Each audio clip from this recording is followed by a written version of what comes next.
This is the Dog Savant Podcast with your host, Brett Endies.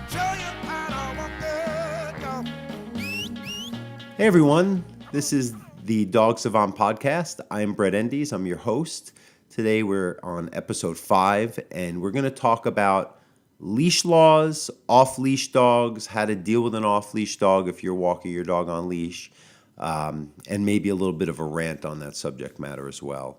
As far as news, if you're listening to the podcast, you're new to the podcast, thank you. Please support, rate, review, subscribe, share with a friend, tell everyone. Hopefully I can get enough people here to watch this, listen to this. We can help as many dogs as possible. As far as more news, I'm going to be shooting for my series on Jukin Media and Facebook called the Untrainables. That'll be out at the beginning of September. If this podcast is out around then, well, then you're already watching it, so we'll see. Anyway, leash. What makes me so passionate on this subject? It's based upon both my experiences in my own personal life, in my life working with clients, walking out in the world, basically all day long for a long time here, and the feedback they give me from their own experiences. I'm going to read you some of the leash laws, at least the ones we have here in California. So if it's not clear, I can make it clear and educate myself because I have never actually read them. But I do know there's certain obvious ones that not everybody follows. And it really creates an inconvenience because although you have a perception of what the situation looks like, the other party may have a totally different thing going on. And quite frankly, they might not want to deal with you and your dog at that particular moment of their or their dog's lives. So the leash law.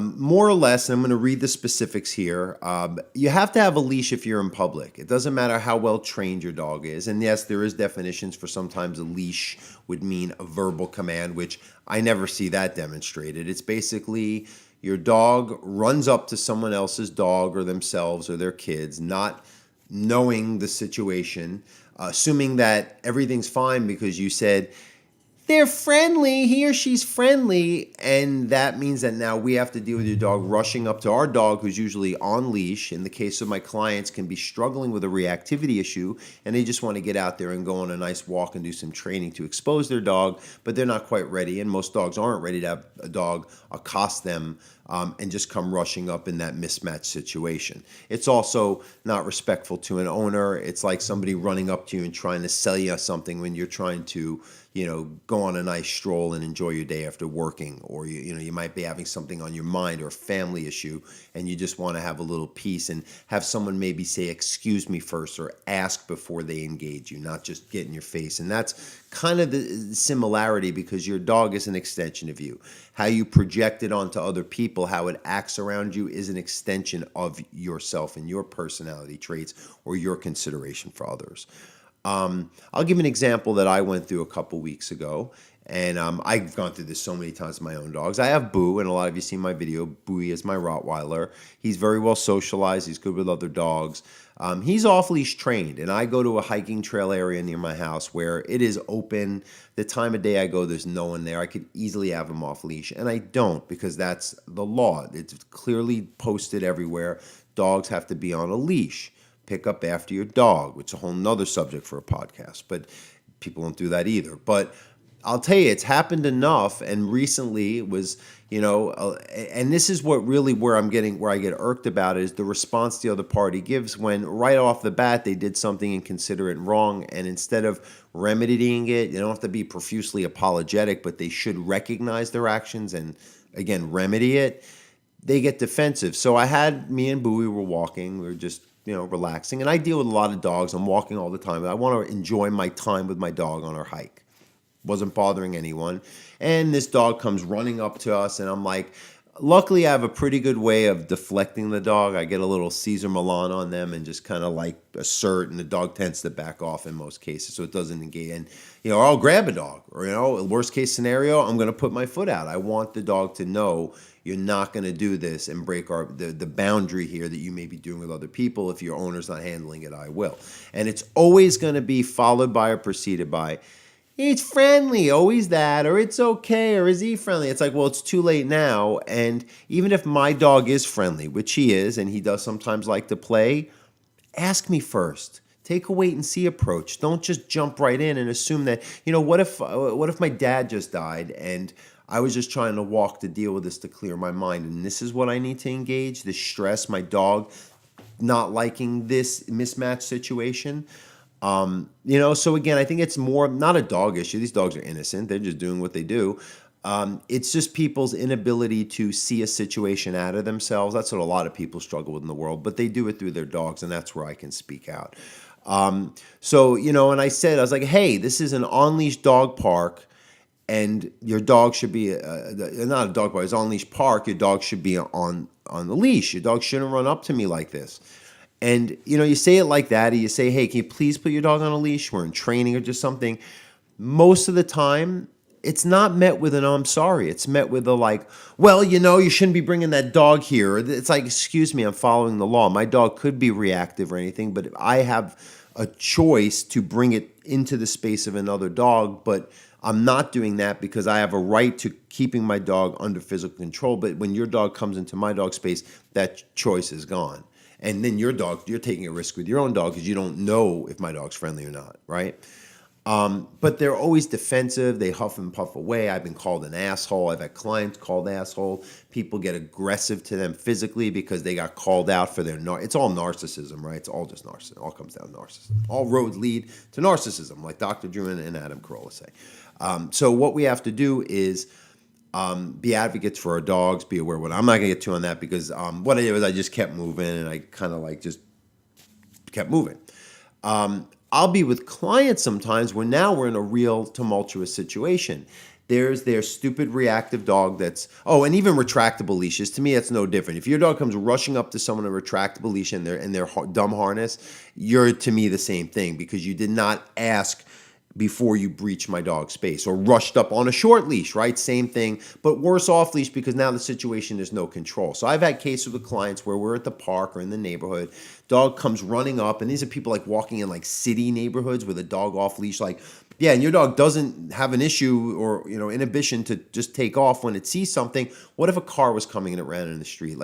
These people just don't see the big picture for both their own or other people's, lives. It's insane. And then there's the dog we're working with is stressed. We're trying to just expose this dog to dogs that are on leash with a little space so we can acclimate them and get over some of their reactivity issues. And now we have no choice and the reactivity's triggered again. This is freaking out. The other dog's now feeding into it. And it's like, hey, what gives? And these people, someone's, oh, I'm sorry, but they'll do it again the next day. They'll do it again no matter who they affect or how much you tell them. And what I think and why I want to speak out and why I have no problem speaking out is that if more people follow what I'm doing, and I have clients that are advocates for their dogs, and so they have every right to be that, more of these people won't do that. If you want to call it shaming, but there should be irresponsible dog owner shaming. Okay, there should be, off-leash in a non-off-leash place shaming. Look, there's plenty of off-leash places you can take your dog. There's dog parks, there's hiking parks, there's yards, there's play dates. There's plenty of designated places. There's special beaches here in LA that you could do that. But if your dog is in a place where you're going to encounter dogs in it where they're supposed to be on leash, chances are your dog is going to be the only one. And I'm yet to see any of these people have an impressive control of their dog with the voice on an off-leash command front. They just don't. The dogs just keep going. They never come back, ever. These dogs just have no impulse control issue, just like their owners. Okay, so we're going to read about Los Angeles leash laws. Let me just log on here. Anything else I should say, Jordan, about the leash laws? I think you've got it covered. Anything you've seen me deal with clients over the years this is Jordan, my producer, that you've seen me go off on people about other than what I'm talking? I'm actually talking about it quite calmly and nice today, but sometimes I know this is a very hot button issue for you, so it is. No, I mean, look, I've had in the middle of 20 people in my group class, I've called people assholes and gotten into arguments because I've had dogs. Look, I've been in the park with our reactive dog boot camp, and we're walking with 15, 20 potentially reactive dogs, doing great, but they're on leash, walking as a pack, and some guy's dog runs up to our group, usually a little dog, and there's a group of dogs, anywhere from little all the way up to 100 plus pounds, and it's You're walking into the gladiators ring right now. Like, do you know what you're sending your dog into the Roman Colosseum potentially? Like, don't be stupid. Like, these people just don't have the foresight. Okay, so licensing, we don't care about that. That's what I do leash law. So this is the Los Angeles. The leash law prohibits dogs from running at large on any public street, park, or other public areas upon private property that other than that of the dog owner. A dog must be restrained by a substantial leash, not exceeding 6 feet, and be in the control of a competent person when off property. I don't know how much more clear that can make it. And there's a lot of places where they overly express that law, like where I go hiking, where it's just always posted on leash, because people may get confused. How is it confusing when you're walking in a neighborhood in suburbia or a city that your dog shouldn't be on leash? You're going to encounter people with their kids. Now, again, I'm going to go a little off that subject.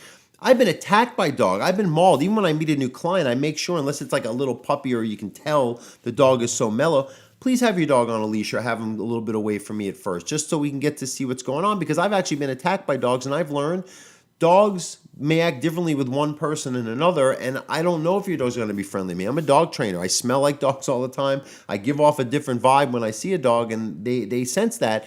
And so, again, my daughter may not want a dog rushing up to her. Maybe she's been bit by a dog, and she has to kind of warm up. It's just this not seeing the big picture because you want to project everything in your life onto others. Okay, let's see if there's anything. I mean, that's it. That's animal defecation on public property or upon private property other than the owner's property is prohibited. Yeah, and I see that all day long in these neighborhoods, especially in LA. People are so inconsiderate. They don't pick up. It's disgusting. Yeah, so there's just all these basics. But I think you get the point.